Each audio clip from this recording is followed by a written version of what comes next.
At the Rock Health and Wellness Center, and you are listening to Life with Jason Clemmons, DC. It's Thursday. No, it's not. It's Tuesday. Whatever day it is. Tuesday, January 16th. That's what it is. It's Tuesday, January 16th. I have not been drinking. I promise.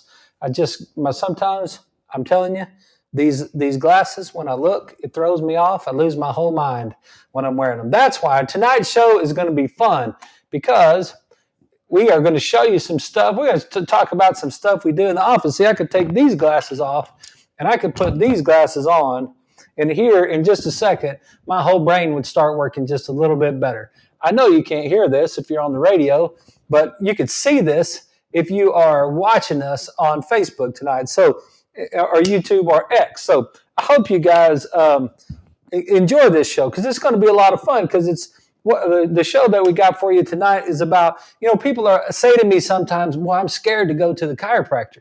I don't really understand. Well, man, he's going to kill me or something like that. Some ridiculous thing. And we've got a bunch of tools that we use on a daily basis in the office. Some of them we use more than others, but we got some tools in the office. And I thought I would take this show and just show you some of these things that we have, so that you could have a better understanding of what we use, why we use them, what our rationale for using them are. And so I know you guys listening on the radio are not going to be able to see all these fancy things, but we'll be able to share this stuff with you, and hopefully it'll make a little bit more sense about what we're trying to do. So that's what the show is going to be about tonight. I hope you guys stick around. It's going to be a fun show, and we're going to walk through all this stuff. So that's what's going on with us. It was a good day at the Rock. Got some good adjustments done, and we got this article sent to me. So I think Leslie found this earlier today, and she sent this over to me, and it was really great. It was it's from the Washington Post. Give them, just God bless them, whatever. I don't care where it comes from. I just want the data, right? At 93, the title says, at 93, he's as fit as a 40-year-old. His body offers lessons on aging. The human body maintains the ability to adapt to exercise at any age, showing that it's never too late to start a fitness program. And this is a really cool article about an old fellow that just retired, and his name is Richard Morgan. For lessons on how to age well, we could do worse than turn to Richard Morgan. At 93, the Irishman is a 4-time world champion in indoor rowing, with the aerobic engine of a healthy 30 to 40-year-old with a body fat percentage of a whippet. He also has the subject of a new case study published last month in the Journal of Applied Physiology that looked into his training, diet, and physiology. As the results suggest, in many ways, he's an exemplar of fit, healthy aging. This is a really cool deal. So this old boy, he retires at 73 years old, and he wasn't a fit guy. He was a one-time baker and battery maker with creaky knees who didn't take up regular exercise until he was in his 70s. 73 years old. He retired from work, decided, maybe I should do some exercise. So he started in on rowing, and he started rowing, and he rows for 40 minutes a day. And so he got the after he won these things, he got the attention of this doctor, a researcher at the University of the Netherlands, and they started doing some work on this guy. They wanted to know what's going on with him. How does he function? How does he do what he does? Can we run him through some tests? And so they took him into the lab. They hooked him up to all of the equipment that they had in the lab. They checked his oxygen, checked his body fat percentage. They did all the things that were, what they do in university labs. The physiology lab at the University of Limerick in Ireland, to learn more about him, all of his body composition and all of his stuff. And then they asked him to get on the rowing machine and race a simulated 2,000-meter time trial while they monitored his heart and lungs. One of the most inspiring days I've ever spent in the lab, said Philip Jakeman, a professor of healthy aging, physical performance, and nutrition at the University of Limerick. Morgan proved to be a powerhouse. His little 185 pounds composed of about 80% muscle and 15% fat. So you get about a 15% body fat. During the time trial, his heart rate peaked at 153 beats per minute. So he's 92 years old, and he got his heart rate up to 153 beats per minute. Now, if you do the math on that, and you do that, to go back and do our old, our 220 minus your age process, and you try to get 220 minus 92 years, that'd be 128, which should be maximum heart rate. So if he was going to work out at, let's say, 70%, he'd be at 89.6 in his heart rate. Well, he was working out at, he topped the heart rate charts at 153. And what did they do? What they said is, he's got the heart rate, he's got the heart capacity, the cardiovascular fitness of a 30 to 40-year-old. So now let's do that same thing on a 30-year-old. Let's say 220 minus your age of 30, and let's break that down at 70%, and you're at 133. And so he's in that 153 range, and that's above that. So 220 minus 30 equals 190. So 153 divided by 190. I know this is some algebra for you. That's 80% right there. So he's at 80% of his maximum heart rate if he's 30 years old. He's 92 years old. He's not 30 years old. He's 92 years old. So what an inspiration, right? And that's pretty awesome. How did he do it?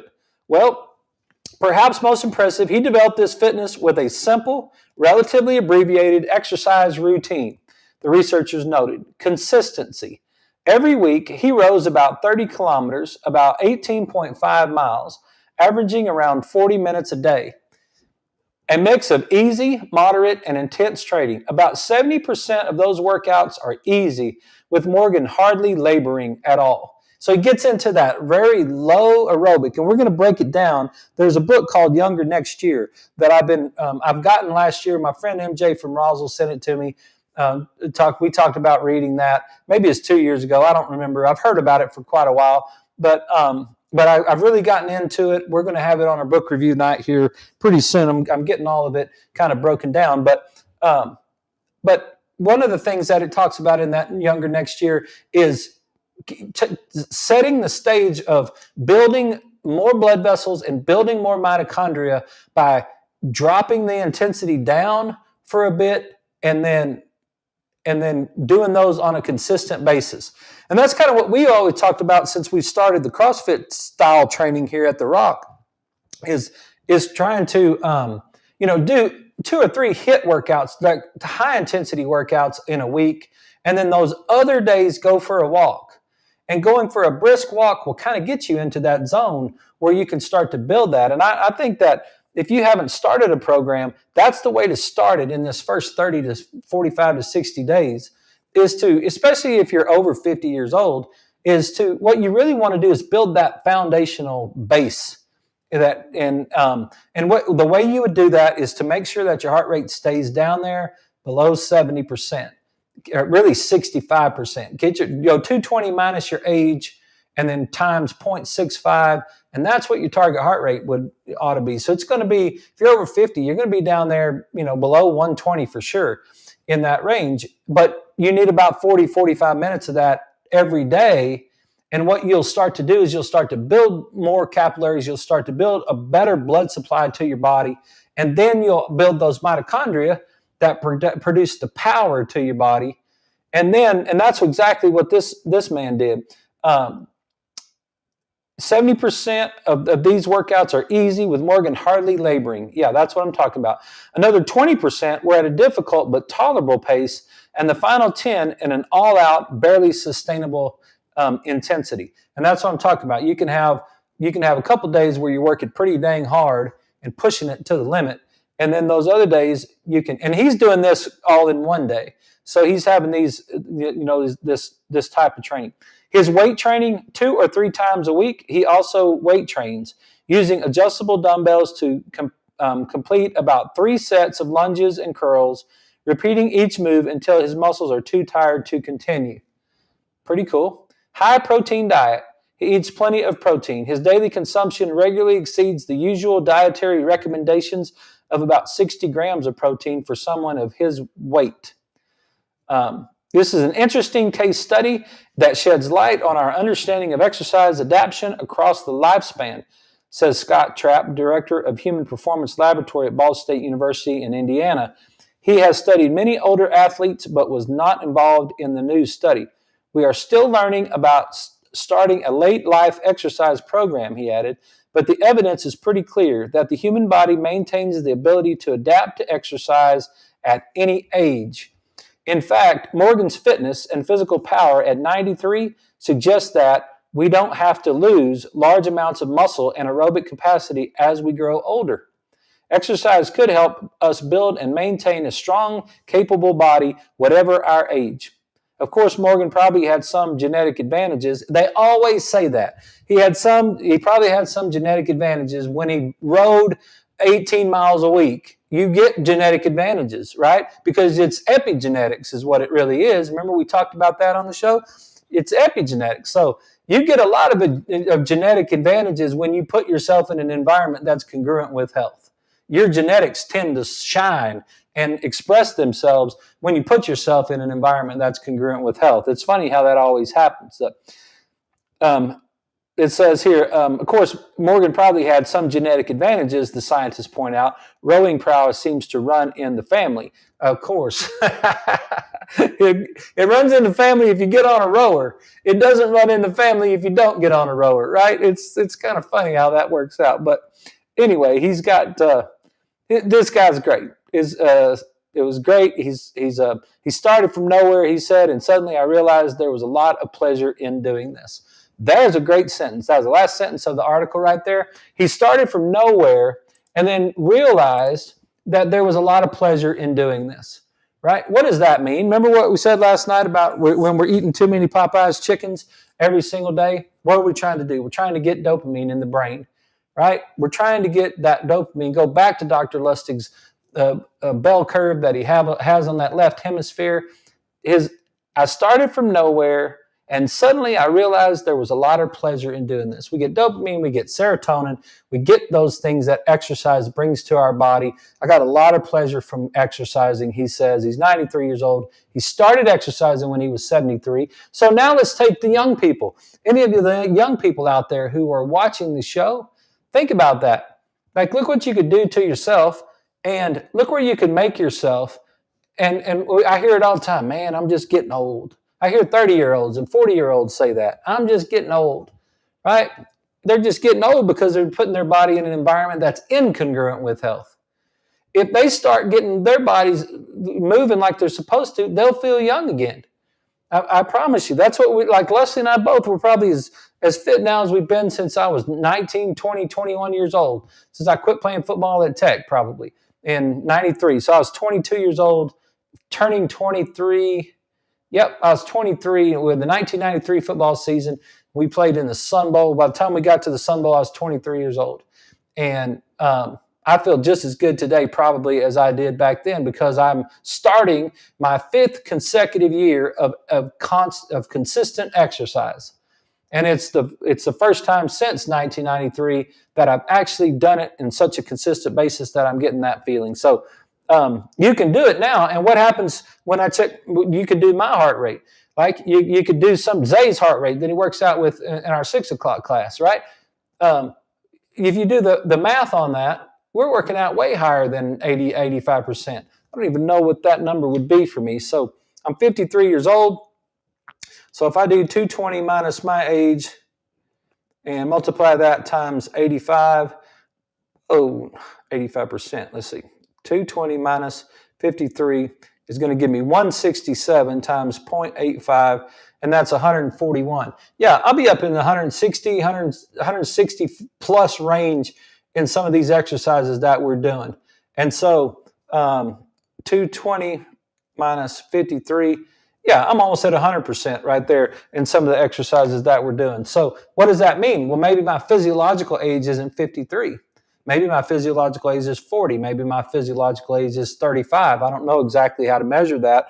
I don't know if anybody does, but that's one thing that's pretty cool, and that's what this man is showing us. You can start at 73, or you can start when you're right now. You can start today or tomorrow getting yourself in physical fitness that can carry you on through a lifetime. You don't have to get old and broken down. You can just get old, and that's really what you're trying to do. So thanks for Leslie. Thanks for sending me that article. Thanks for finding that. I don't know where it came from. I was just at my desk doing some work today, and she just sent it to me. And somehow she found it, or somebody brought it to her attention. If it was one of our patients that brought it to her attention, I sure appreciate that. It was a great article. Thank you very much for that. So, right before we go too much further, just a reminder. Last night's show was good. We got some good feedback on that. We were breaking down. We took health to church. And we were breaking down worry and anxiety.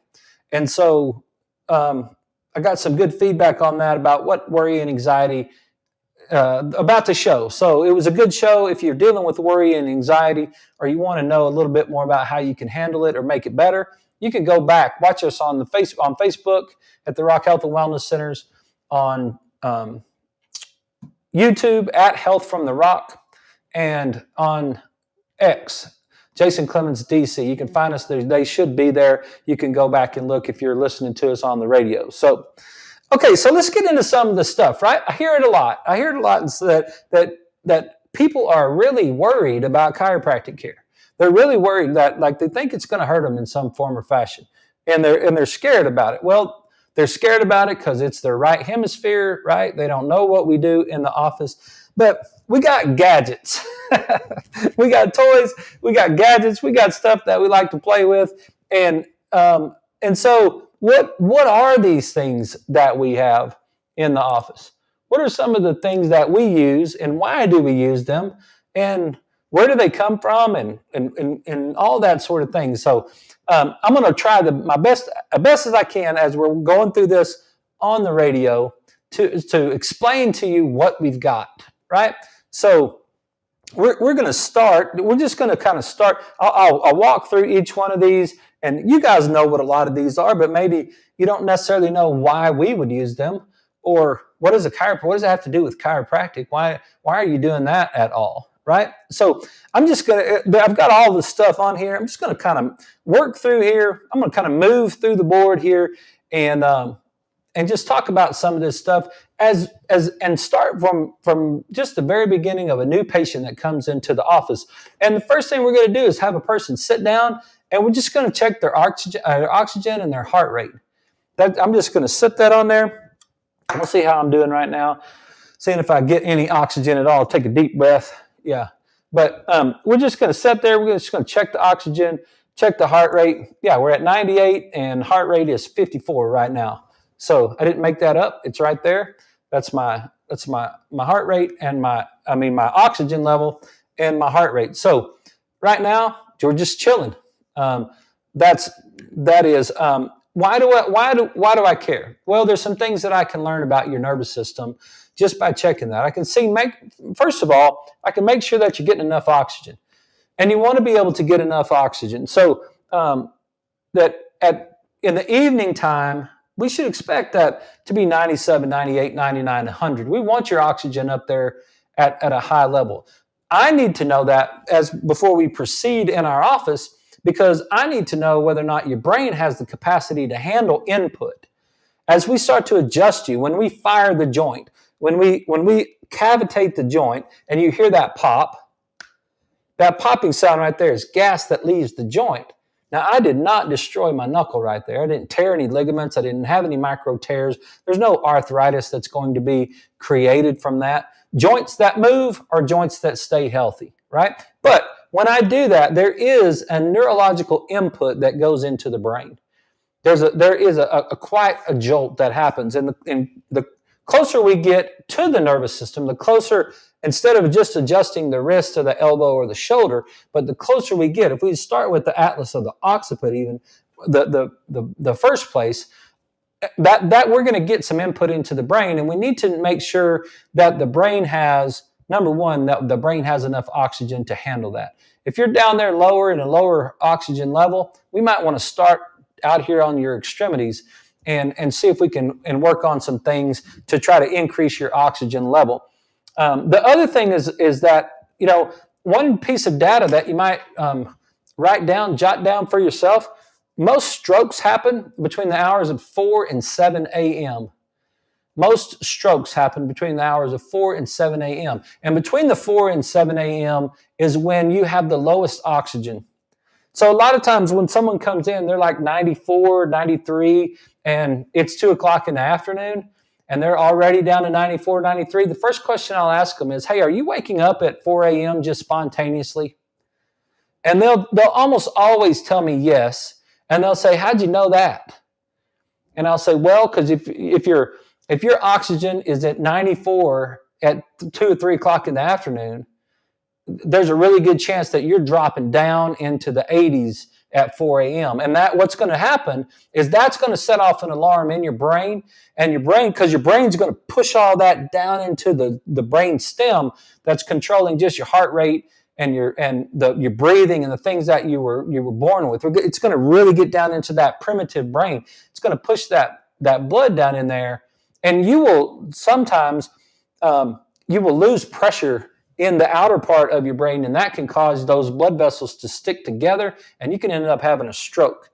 And so we have experience at that in my family. My dad had a stroke at one point a few years back. He recovered really well from it, but because he got to the hospital quickly, he didn't wait all day and let that go. But he got there quickly. But he noticed it right there early in the morning. I didn't know this information before my dad had the stroke. I got it afterwards, and when I got this information, I was like, man, I wish I would have known that, because that we might have been able to do something to head that off. So that's why I'm sharing it with you tonight. That's a big deal. The other thing is heart rate, right? And I'll check that again and just kind of see exactly what my heart rate is doing and see where we're sitting in there. Yeah, we're at 65 right now, 63. So resting heart rate, 65, 63. What if your resting heart rate's at, when they come in, a lot of times it's over 100. Sometimes it's in the upper 80s and 90s, right? So they might be a little nervous about the experience. They might be, their sympathetic nervous system might be firing a little bit harder than it ought to be. There's several things that can be going on when your heart rate is not proper. And then once we test that and we see where your heart rate is, then one of the things that we're going to do, so we're at 63 right there, and now I'm just going to stand up. And now when I stand up, let's just see where my heart rate goes to when I stand up.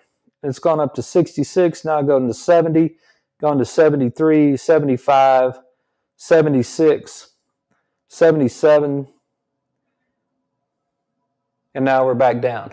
So it went up about 14 beats per minute, and so we expect it to go up when we stand up, but we don't want it going up too much. It can give us a little bit of autonomic nervous system function of what's happening right there. So that's something that we use with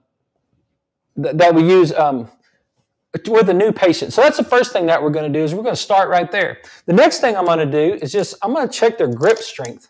So we've got this dynamometer, and we're just checking grip strength with it. So what we do is we set it at 0. We put it in their right hand. We have them squeeze as hard as they can and see what it says. And I'm at 65 right there. So 65 in the right hand, put it on the other side, squeeze as hard as you can.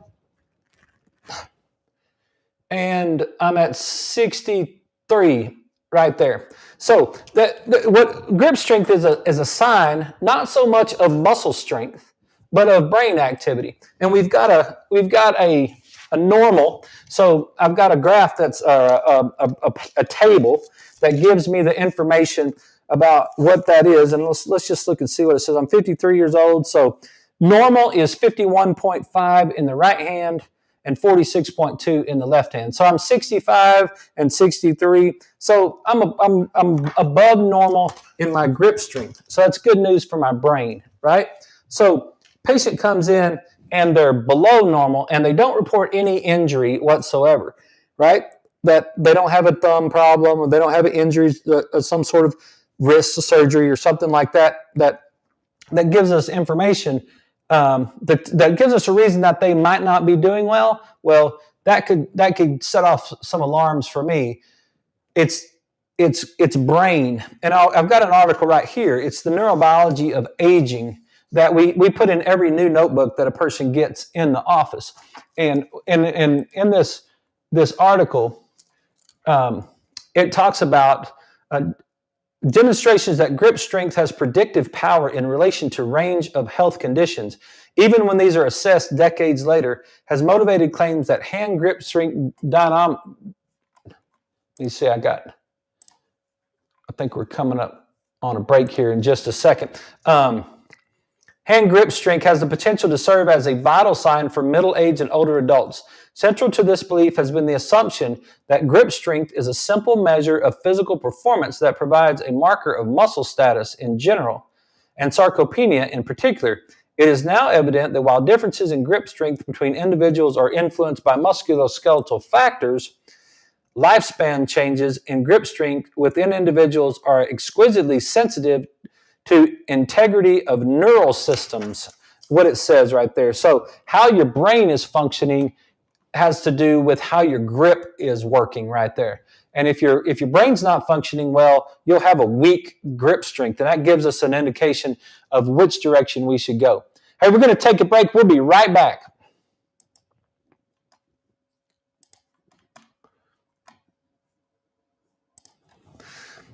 Yeah, let me finish that article for you guys, because a lot of people think we're just dealing with physical strength, right? And we're not dealing with physical strength. So the sensitivity to integrity of neural systems that mediate the control of coordinated movement. The close and persuasive relationship between age-related declines in maximum grip strength and expressions of cognitive dysfunction can therefore be understood in terms of the convergent functional and structural mediation of cognitive and motor processes by the human brain.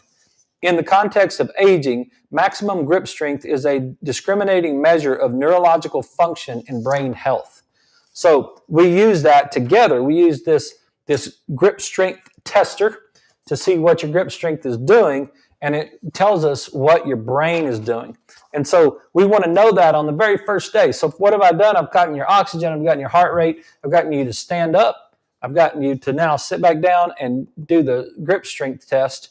And that's going to be the next thing that we do in the office. And then what we're going to do from there is we're going to move into, we're going to take your x-rays. And the x-rays are super important to me. They tell me lots of information. They tell me a little bit about what's going on from a degenerative standpoint. I don't really care so much. It gives me health of your spine. I want to kind of see what's going on with your spine to see health of your spine. But it also gives me neurological components of your spine. How's your body firing? What's going on with your cervical curve? And we've talked about that a lot on the show. And what's going on with your lumbar curves? How's your body adapting to its environment? What's going on? And why? Some of those things will tell us, hey, look, here's what's going on with your brain when we look at the way that your spine. And we've gone over that in the past. And then after we get through with that, and before we get there, we also have we put in an article in every notebook as well. And this article right here says, decreased vertebral artery hemodynamics in patients with the loss of the cervical lordosis. Now, what that means is the change in blood supply to your head when you lose your cervical curve. That's a big deal. Like, that really is a big deal. There is a difference in the blood supply. The blood supply to your head runs through your neck. And when you have a proper cervical curve, all those blood vessels are open, and it's actually feeding your brain the way it's supposed to. But when you change the curve in your neck and you straighten out that curve, it changes the blood supply to your head. It is a really important component of health and wellness. Let me get back to the show here. Hey everybody, we're back. This is Life with Jason Clemmons, DC. We're talking about just some of the gadgets that we have in the office and some of the things that we do. So we talked about the pulse oximeter. checking the heart rate and oxygen levels. We check the grip strength to see how your brain is functioning. Then we're going to do some x-rays, and we're going to look at structure and health of your spine. We want to see what's going on right there to make sure that your spine is functioning properly. And it gives us some information about what's happening in your brain as well. And I was just going over this article that we give to each new patient that comes in that talks about how the blood supply to the brain changes whenever you change the cervical curve. Blood supply is important. If you don't believe that, just hold your breath. See how long you can handle that, right? If you can't get oxygen to your tissues, you're going to be in trouble pretty fast. And if you change the blood supply to your skull, to your brain, those cells are going to get in trouble, and it's going to cause them to function differently. So there's a lot of things that we use in the office. We have an article that we put in the notebook as well on the cervical curve and the things that go along with the cervical curve and how important the cervical curve is. It's super important to me. But we've got a traction unit. We call it a Dakota Wedge traction unit. This is my favorite traction unit that I've used. I've used a bunch of different ones over the years. The Dakota Wedge traction unit is you would lay on your back, and it's gonna bring your head over the top. And I've been using this one now for 23 years. As soon as I got into chiropractic, almost 24. Where I started in chiropractic in my brother-in-law's office, he was doing a technique called chiropractic biophysics, and chiropractic biophysics was taught by a chiropractor that was an engineer before he was a chiropractor. And so it talks about cervical curves and lumbar curves and how to do correction and working on correcting the cervical curve. If you think the cervical curve is important, then you ought to do some study into it about how exactly you can correct it and do the things that some of the things that you can do to correct it. Now, there's some muscle work that we do. We do the advanced muscle integration technique. That does help on the cervical curve as well. We do the brain work that we do in the office. That also helps with the cervical curve. That's to inhibit some of these flexor muscles. There's some multiple components going on, but that traction unit is my best. I've looked at almost all of them on the internet. We've had, I don't know, a dozen or more of them in our office. We've done a lot of cervical curve work. I think that Dakota Wedge unit is the best. It's comfortable. It elevates the shoulders off the table. I'm not a big fan of just the roll that you lay on your back where your shoulders and the back of your head are on the same plane, and then it just puts the curve in your neck that way. I think with the information that I've learned in CBP, that we need some translation, meaning you've got to be able to get your ear back behind your shoulder with that fulcrum in place. So I really think that adds a special component that a lot of traction units don't add. So I'll have patients sometimes that'll come in, we'll get to that tractioning point, and I'll say, would you like to get a traction unit from us, or would you like to get your own? They're like, oh, I think I'll just get my own. And then they'll go get some sort of little V-shaped, upside down V-shaped kind of A-frame looking thing that they lay on, and they just try to roll up a pillow in the end of the bed. It's a great piece of equipment to help restore the cervical curve. So then we're going to run some tests in the office, and we're going to do what's called a Fukuda step test, where this is really fun to do. You can just put your hands out like this in front of yourself. You just close your eyes, and then you start stepping in place. And that's going to tell us, you just watch yourself do that. Be careful, don't lose your balance if you're going to do it at home. But you can do that. You can stand, put your arms out in front of you, close your eyes, and then just start marching in place. And keep your eyes closed and march for a good piece of time. And let yourself go for, maybe count 50 to 75 steps. And then open your eyes and see where you are. And that is a great test to see what's going on with your cerebellum, your balance, coordination, and posture, and how that's firing right there. And if your cerebellum's not firing properly, you will start to turn in a circle. So be careful, because you don't want to run into something, or definitely don't want to step off of a step or anything like that. But we'll do that test, and then we'll use this pad right here, and we do what's called a Romberg's test. But this pad changes your balance. So if you're standing And you take something, like I'm standing on a hard tile floor right now. And so when I stand on this floor, it's easy to stand there. But now all of a sudden I put this underneath me and it changes my balance. Like I might be, so if I cross my arms and now I close my eyes, I might start going in one direction or the other. And by doing that, that's going to give me some information about how your brain is firing. So we're going to do that little pad test. Then I'm going to check your hands and see. I want to see if you have the ability to extend your fingers against pressure. So if your fingers, can you hold your hand out like this? And if I try to push down on your fingers, can you resist that? Or is it really squishy? And that's what I'm trying to feel for right there, because that's going to tell me if your flexor muscles are on, right? So if your flexor muscles are on, then your hand is wanting to go into flexion. And so if your hand's in flexion and I ask you to put it into extension, then you have a hard time doing that, and that's not a very solid lock.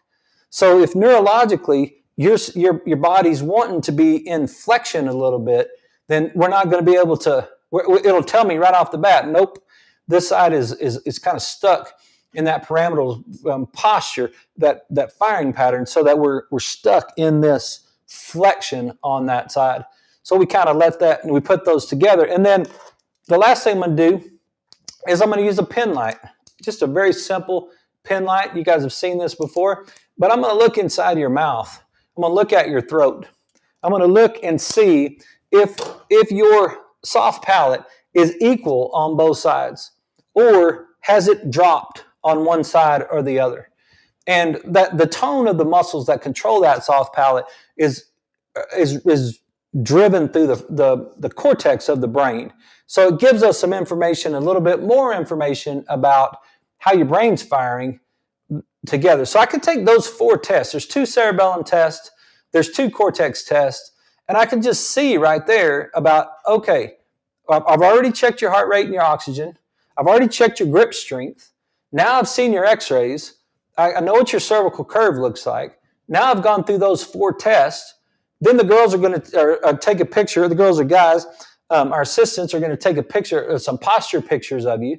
And then we run you through the right eye test. And you guys have seen that. We've talked about that on the show. We'll try to do that a little bit better and go back over the right eye. And then we do the reflex app, which is the pupillary light reflex, which is going to give us information about how your brain is firing. And I'm going to do all of that gathering of information before I ever ask you what's wrong with you.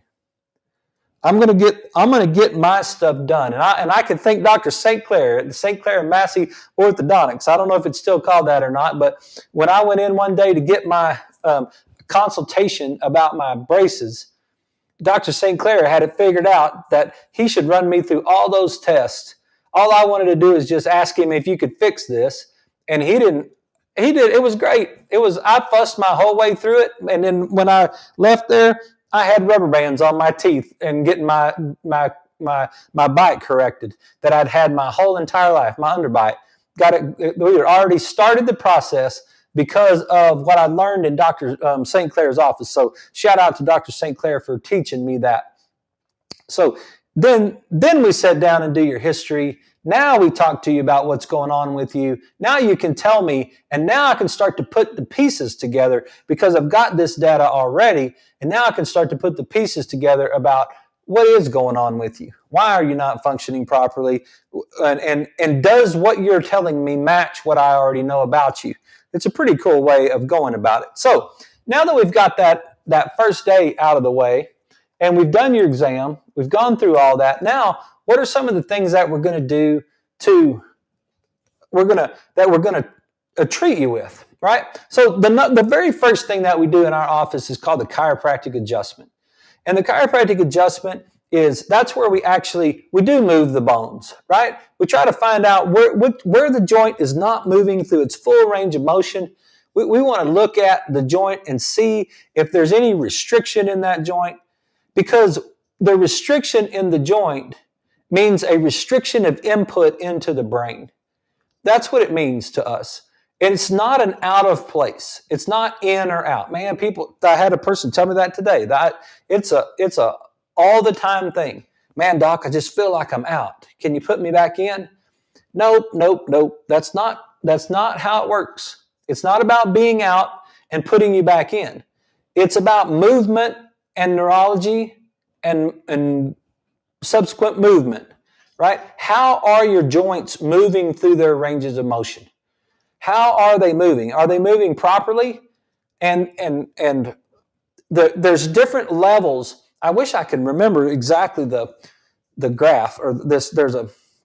There is a graph of movement where it talks about, and I think we've talked about it a little bit on the show, where we've talked about active range of motion, like how far back can I take my finger actively if I just try to bring my finger back. And then we've got passive range of motion, where now I've got some help and I can extend that back. And right past that passive range of motion is what's called the paraphysiological space.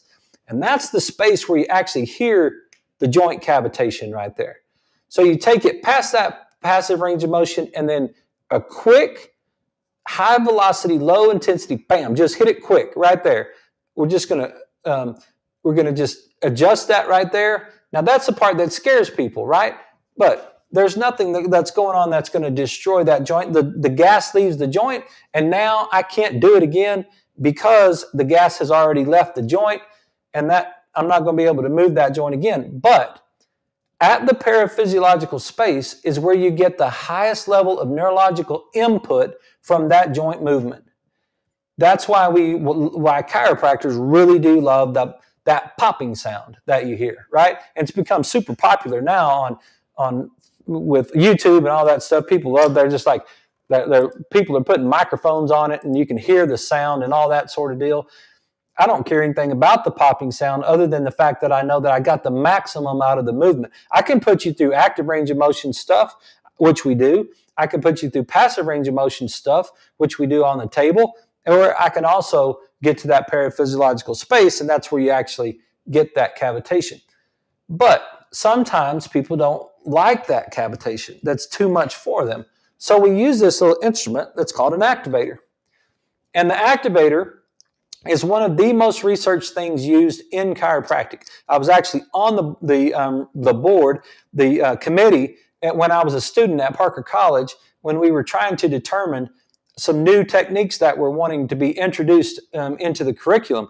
And I got to be on that board, and we were trying to create criteria to determine how we should measure that technique in order for it to be part of the curriculum. And what I learned during that time is this little dude right here has more research in adjusting than almost anything that we had in chiropractic at the time. And that was 20 years ago. I don't know for sure exactly what it is now, but this is called an activator. And an activator, we can turn it down, and I can adjust the joint with it turned down, and you will hear a click. So I've got this little handheld instrument for you guys on the radio. I've got this little handheld instrument, and all I do right there is I put it up next to the bone, I click it, it just barely makes a click, almost no power at all. Then, if I want to bring it all the way up, I just turn this little knob, and I can turn the power onto the activator. Now, there's no electrical impulse or anything, but what it will do is it will create quite a pop. And it can create a good, solid thump. So if I come in there and hit that hard, now I wouldn't do that. What I usually do is I turn it all the way off. I turn it about a half a turn. This is the way I adjust little babies. This is the way I adjust older people who have osteoporosis or who are worried about, their bones or in some form or fashion. This is the way I adjust people over or around like spinal hardware, someone who's had surgery. They might have pins and screws and that type of thing, plates in their spine, in their neck, in their low back. I adjust people every single week that have hardware in their spine.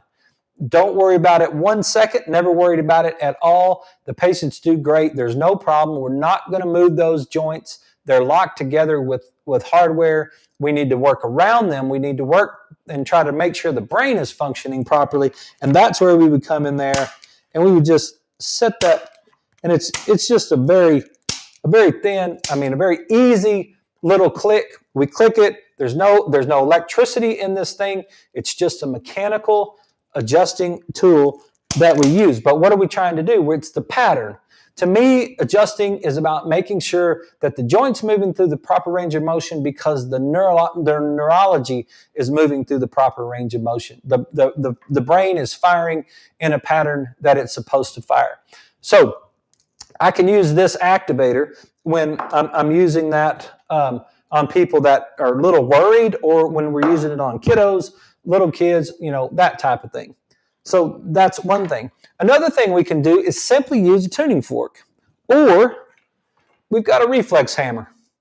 Both of these things right here, a tuning fork and a reflex hammer, are things that we can do, and you can add this little strip to it. It's called an OPK tape.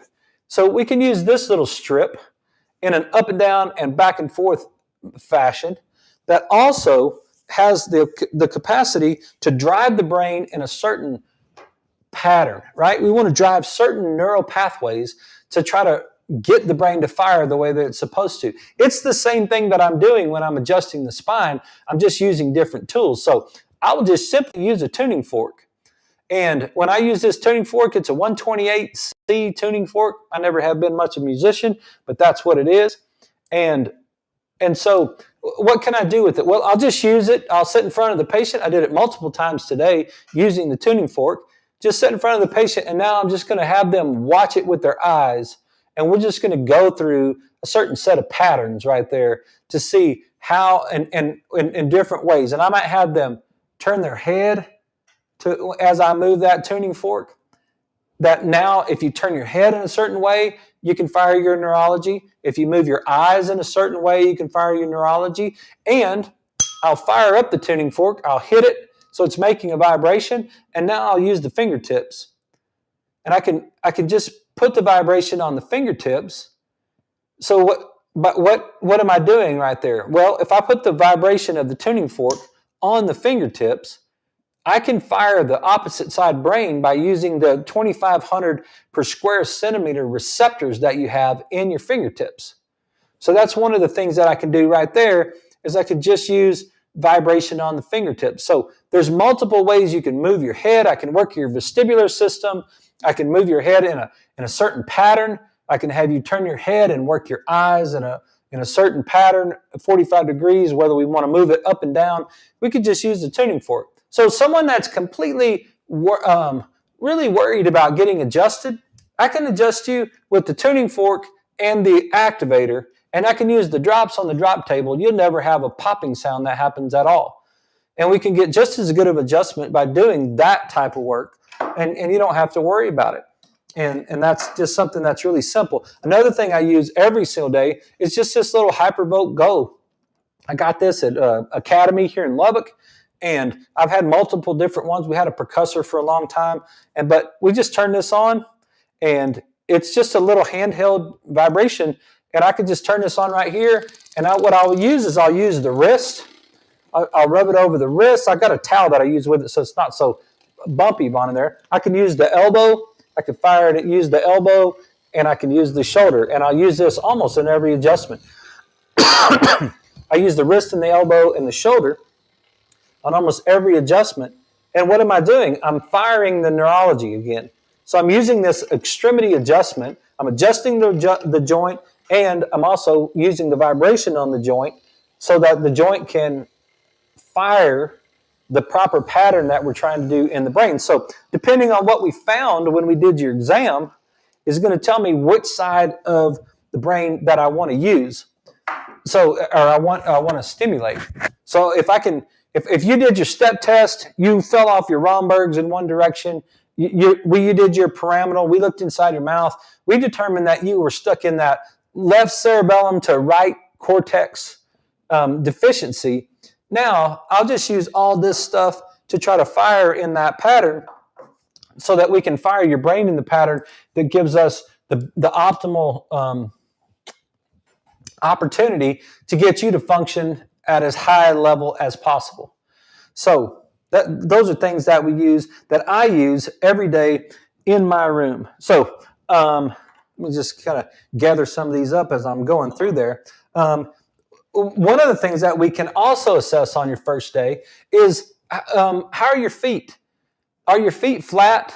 Have you lost the arch in your foot? Is your foot functioning the way it's supposed to? And I have found that these foot levelers, these are custom made orthotics.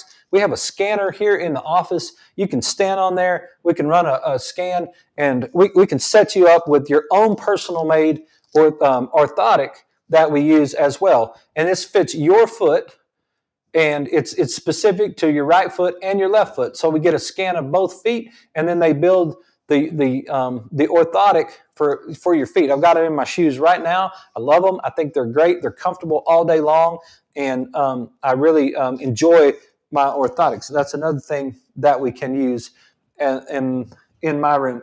When I'm adjusting knees, one of the things that we do with adjusting is I use this little drop board. It's called a little tubey board, and this is the way that I adjust the knee. So the tibia, which is your shin bone, and your femur, they fit together like there's a joint, and then in between that joint, you've got a little pad called a meniscus that's in there, and it kind of sits that. And that knee joint needs to be lined up properly. That tibia and that femur need to be lined up properly, and that hinge needs to be working exactly the way it's supposed to. So if it's not, I'll just use this little board right here. It's called a tubey board. I can set it. I can change the resistance over here with this little knob. And I just got a little board. You guys listening on the radio, I just got a little handheld little pad, a little board, and it's got a little mechanism in it where I can raise the top of it. And now we just sit that knee right on top of there, and I put my thumb on the inside of the knee because I'm trying to rotate that tibia internally right there on the femur, and then we just drop. And when we drop that, then that helps us. It's just a simple little deal. So I'll put the knee on top of the board, I'll put the board down on the table, and we'll just drop it. So I use the tubey board a lot. Sometimes we'll use the tubey board if we're adjusting little children, but I use it mostly I use it for knees, almost exclusively for the knee. And then I'll come in and use the activator again. I'll take the activator, I'll turn it on its edge, and I'll use that activator right there up against that meniscus, and we'll just kind of tap that meniscus back in place. And then I use this stuff, some people call it flossing. I learned it as voodoo wrap. I think it's hilarious that it's called voodoo wrap because it's hard enough to be a chiropractor as it is without people, going there with it. But I learned it from this guy. If you ever need a great book, it's called Becoming a Supple Leopard. It's Kelly Starrett. He's a physical therapist, one of the best movement people in the world. He knows more about movement than most people do. And he's the one that showed me how to use this. It's just a rubber. It's just they call it motility wad. I got it from Rogue Fitness, and it's just a piece of rubber that's, I don't know, about 2 inches maybe wide. And we will use this. We'll wrap it around the joint, and we'll work the way from down up, or work it in there, and I'll use that on the joint itself, and it drives inflammation out. It creates a mechanism when you cut the circulation off for a second to cause the body to want to really suck that blood back in there to get that oxygen in there. It's really fantastic. We use it on ankles. We use it on knees. It's hard to get on a hip. We can do it, but it's hard to get in there. We use it on wrists and elbows and shoulders at times. Shoulders are also hard to get wrapped because it's just kind of hard to get it in there. But it's great that the voodoo wrap, along with the adjustment, is something that we do on the knee all the time. And then last thing I'm going to get to tonight is the rock tape. And the rock tape is something that is super cool. I've actually got 2 pieces of rock tape on my back right now from jacking myself up during a workout 2 weeks ago. And I got adjusted today. My chiropractor put it on me. But how you put rock tape on, if you've got this stuff, kinesio tape's the same thing, right? It's a stretchy kind of tape. If you've never seen it, the way you do it is you take about a finger width, and you take that and you put that right on the skin without any resistance whatsoever. So you don't want to pull on it. And then you put that on there. Then once it's on the skin, you pull on it. And when you do, the paper will come off. And when the paper comes off, then now you stretch the tape and you apply the tape in a stretched manner until you get to the other fingertip, and then you apply that with no stretch. So it's no stretch, stretch it, apply it, no stretch at the end. It works wonders. This tape is magical. I don't know how it really works, but I have some theories, but it's really fantastic, this kind of tape. And you got to be careful about taking it off because it will tear your skin. Hey, that went by fast. We're running out of time. I'll see you guys tomorrow night for our book review night. I hope you guys have a fantastic evening. I'll see you tomorrow night at 6.